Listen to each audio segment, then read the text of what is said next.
You don't need to know all the words in the dictionary. Let's start small with just three advanced ones. Have you ever heard of the verb reclaim? The meaning is to take back or recover something that was lost, stolen, or given away. Well, it means to take something back, something that used to be yours, but somehow got lost or taken away. So imagine you had something, for example, your confidence, your time, or even your freedom. And now you get it back. That's when you reclaim it. Let's see an example. She finally reclaimed her confidence after the failure.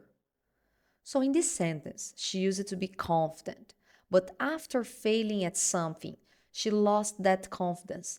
Later, she managed to get it back, so she reclaimed it.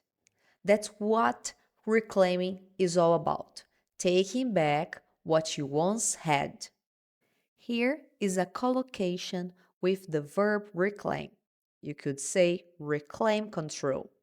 Example, he needed to reclaim control over his life after months of stress.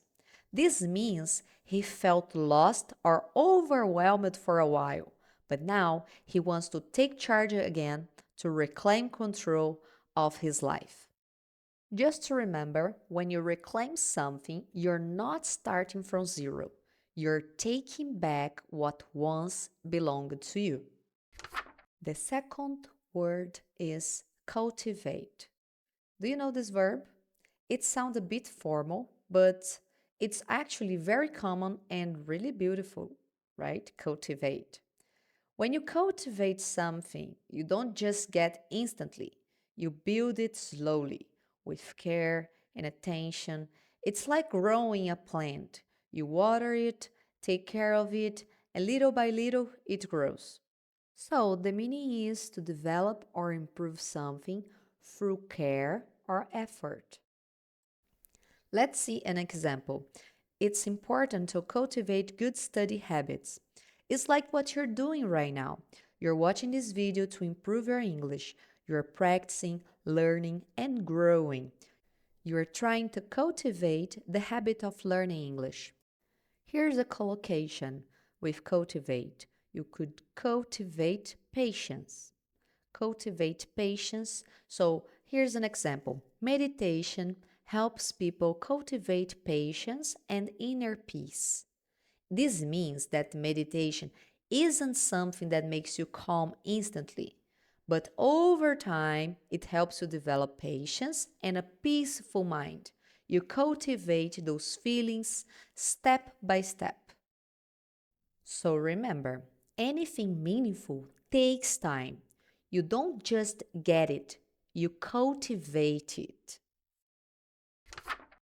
So the last word is intentionally. It's an adverb and it's all about doing something on purpose, not by accident. When you do something intentionally, you plan it. You mean to do it. It's not random or accidental.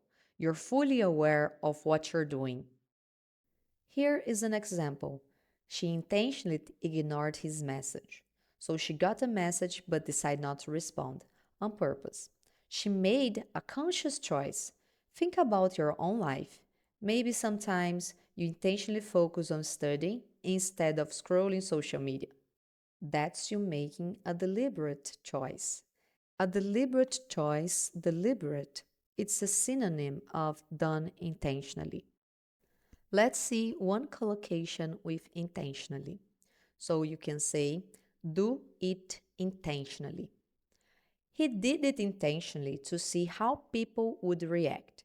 Here it means he planned his action carefully because he wanted to see the results. He acted intentionally, not by accident. Have you ever noticed how technology changes the way we think? We've become used to instant answers, distracted by endless notifications, and dependent on devices that make life easier. But this convenience comes at a cost.